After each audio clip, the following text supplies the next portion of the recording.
playful dapple grey stallion of unusual vanity, whose sense of self-importance won him a nationwide following, graced the Moonee Valley crowd with his presence on Cox Plate Day 1972. The horse was the almighty Gun Sind, the Goondiwindi Grey. His postillion for this occasion was the Professor, Roy Higgins. Wouldn't matter if you run him in a maiden over 1,000 metres or, as I say, a Melbourne Cup, he'd go out and he'd just give his all. And he went into this race a hot favourite, and it wouldn't matter what race he's in, he'd always go out in a hot favourite because he was a public horse. He was a horse that was idolised by the public. He was a grey. He had that mannerism of racing where he used to get back in his races and storm round the outside. He loved to get out in the open and express his ability. However, Gun Sind was not going to perform without his appropriate regal welcome. Anyhow, Gun Sind walked onto the track and it was reasonably quiet, apart from a few people immediately around that were clapping. And he just stopped and looked up into the crowd, and he pricked his ears and was looking around as if to say, well, come on, you guys, what's happened? And the clerk of the course, he's got hold of him, he said, come on, Roy, you got the horses all banked up behind you. I said, you try and move the dirty old bugger. He's going to wait here until something happens. I was kicking him and whatever. He wouldn't budge. He just wouldn't budge. And the next minute, on it came. First onto the track for the WS Cox Plate, number 1 saddlecloth, the great Goondiwindi Grey Gun Sind. Well, they just broke out in applause. The roar was horrendous. And he looked back up in the crowd, shook his head, lifted his tail, dropped a great big box full of manure on the track and trotted off as if it was, thanks very much, and I'll see you all later. Apart from carrying the hopes of his adoring public that had elevated him to legendary status, Gun Sind was chasing history in the Cox Plate. Victory would mean breaking the all-time stakes winning record set by the champion, Tully. So the combination of the lot added to one hell of a thrilling day, and fortunately for me, we were able to capitalise on it and win it, and I've said it openly, and TJ will always deny it, because TJ's that sort, Tommy Smith's that sort of guy. He's hard, tough, and he shows no feelings really outwardly, but I can assure you the day when I did win the race on Gun Sind, I came back and walked into number 1 stall, and the press were all over him, but he had his back to the press. They were patting him on the back, and I looked down at him from the top of Gun Sind, and he did have a tear in his eye. Higgins had a peep over the right shoulder, looking for dangers. It could be Magnifique, and All Shotters coming out of the clouds. Gun Sind straighten up for home. All Shotters out after it, followed by Magnifique.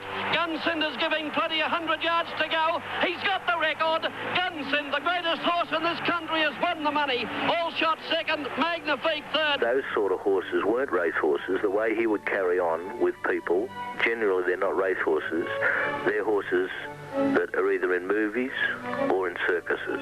Held his head high all the time. In the 74 runnings of the Cox Plate, there have been only 3 members of the fairer sex to receive the cheers, saved only for the victor of this truly prestigious event. 2 of which were dual winners in the 40s, mares, both esteemed with greatness, Flight and Tranquil Star. However, in the history of the Cox Plate, only 1 filly has saluted as the winner of Australia's Weight for Age Championship, the mighty Surround.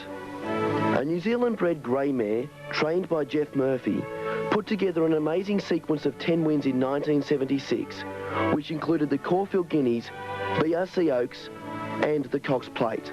Her regular rider was Alan Trevena. I would have rode her in the Cox Plate, but she had, I think, 47.5 kilograms, and my mum said I was born a little bit heavier than that. Peter Cook rode her in the Cox Plate. I don't think any man in the world would have rode her a better race, and she won. Oh, well, I would have loved to have rode her, but, I was very, very proud of her.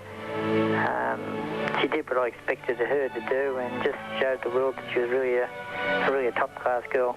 It was just an exercise girl for her on that day. But this is the greatest filly we've seen for many, many years, and Surround is giving them a galloping lesson, and Surround has won by 4 lengths. Ridden by Peter Cook, she went on to win that day by 3 lengths, running a record time and further adding to her swelling public following, with no bigger fan than her regular rider. She's my favourite horse, and I never rode a better one anyhow. On the television I see them say, oh, this one's another Surround, and I just say, oh yeah, and others around. I'd like to see that. You're unbelievable. We'll be back in just a moment as Gal Gates Rural Insurance Brokers bring you the legends of the WS Cox Plate. Most successful in the race where legends are made is Darby Munro. His tally of 5 is one more than the second most accomplished pair on the Cox Plate honour roll, Jack Purtell and Brent Thompson. Thompson's most memorable Cox Plate moment undoubtedly occurred aboard Dulcify in the 1979 running of the event. When I think back on that particular race, I mean, you know, the hairs on your back sort of stand up. I mean, he was super. I mean, I haven't really sat on a horse any better than him. He was just a different class.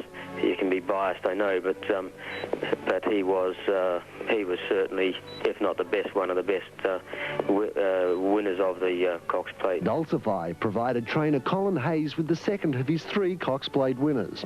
His others were So-Called in 1978 and Almorad in 1989. He was the most exciting horse that I've trained. He had that, he caused my happiest moments, I suppose, with his great finish and my saddest when he was killed in the Melbourne Cup when a short price favourite. 200 metres left to go, and Dulcify is well clear of Chevrolet. In third place, Arbrachine imposing, and they're followed by Caraman, but it's no race. Dulcify is going to cruise in, and Dulcify has won by 6 lengths to Chevrolet. Dulcify set a winning record margin of 7 lengths in 1979, and he certainly appeared as if he was unbeatable. I heard Jack Purtell make a comment afterwards. He said, "That's the best Cox Plate win I've ever seen." And I think it was too, that I have ever seen too.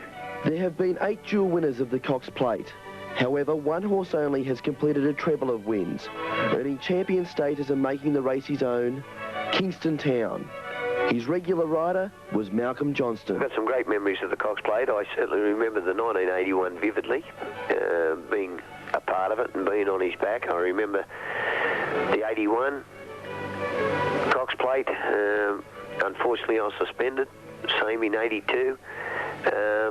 Suspended again and watching it. So I've got some great memories of the Cox Plate. But one thing I do remember, I still felt part of the team, although I wasn't on him. I think the term champion is used far too freely throughout our industry, and for mine, he should be the yardstick that the term champion. He should be the yardstick that they're ruled by. He was an absolute freak. Going into the 1980 Cox Plate, Johnston was filled with confidence. I had a beautiful run in the race, and because I'd worked in there on the Tuesday, I knew he could handle the circuit, and I was smoking my pipe.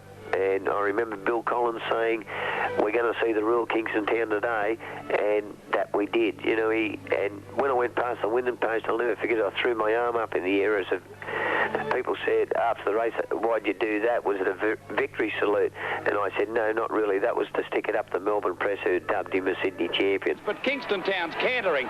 We're going to see the real one today. Even though missing his next 2 Cox Plates, Johnston managed to watch and cheer on his great mate. I was as proud as punch to see him win, you know.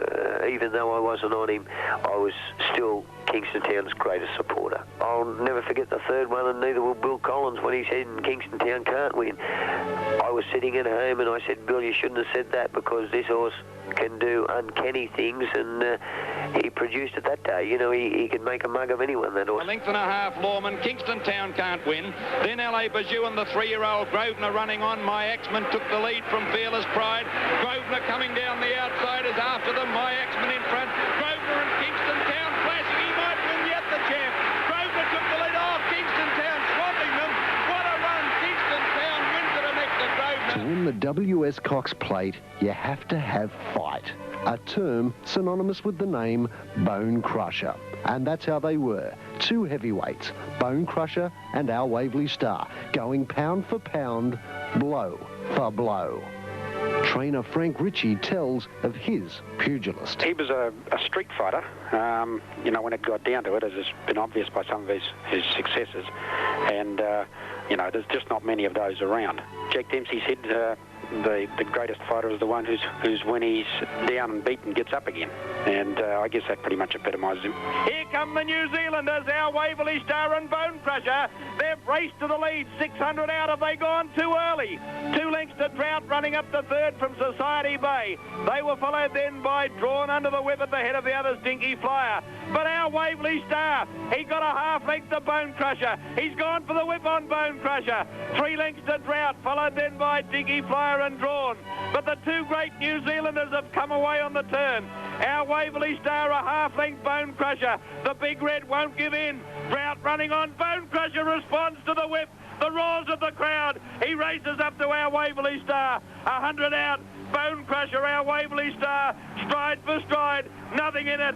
Our Waverley Star, the rails. Bone Crusher, the outside. And Bone Crusher races into equine immortality. $1.5 million as he photo finishes our Waverley Star. The WS Cox Plate. The race where legends are made. Yes, well done, Dallas Baker and Grant Boyden there. And I wonder who's going to win this year's WS Cox Plate, sponsored